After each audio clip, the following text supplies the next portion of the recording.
ఎప్పుడు పడుకునే ఉంటావా? ఎందుకు? రెడీ అయినందుకు. ఏం పనులు ఉంటాయి నీకు? ఇల్లు ఉడవడానికి పనాముంది, ఇట్లు కడగడానికి పనాముంది, ఇంకేం పనులు ఉంటాయి? మరి బట్టలు నువ్వేం చేత్తో ఉతుకుతున్నావా? వాషింగ్ మిషన్ ఉందిగా. మరి చిన్న చిన్న పనులు? చిన్న పనులు ఎంతసేపు? ఒక పని చేద్దాము, ఈ రోజు వరకు ఆ చిన్న చిన్న పనులు నువ్వు చేసేసే, ఓకేనా? ఏంటి నేను చేయలేను అనుకున్నావా? Cheap, very cheap. చేసి చూపిస్తా చూడు.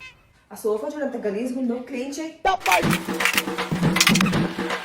మీ చేత్తో ఉతకకుండా వాషింగ్ మిషన్ లో బట్టలేండి సార్. మీకు ఫుడ్ పెట్టాను. టీవీ యూనిట్ అంతా డస్టింగ్ ఆ గిన్నెలని సర్దేసి డస్ట్బిన్ బయట పెట్టు. ఏంటదంతా క్లీన్ చేయి. దుమ్ము తుడుస్తా. బట్టలు అయిపోయాయి, తీసుకెళ్ళి ఆరేసి. డోర్ మ్యాట్ తీసుకెళ్ళి బయట దులుపు. ఆ ఫ్యాన్ కు డస్ట్ అంతా క్లీన్ చేయి. బట్టలు ఆరిపోయి వెళ్ళి తీసుకురాపో. తీసుకొస్తే అయిపోద్దా సార్? మడతేయండి. ఒక్క 2 minutes. సరిగ్గా.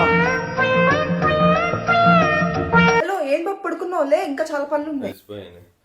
నీకు అన్నమే బాబు, ఎలా చేస్తున్నావు రోజు ఇన్ని పనులు? చిన్న చిన్న పనులు అంటావా?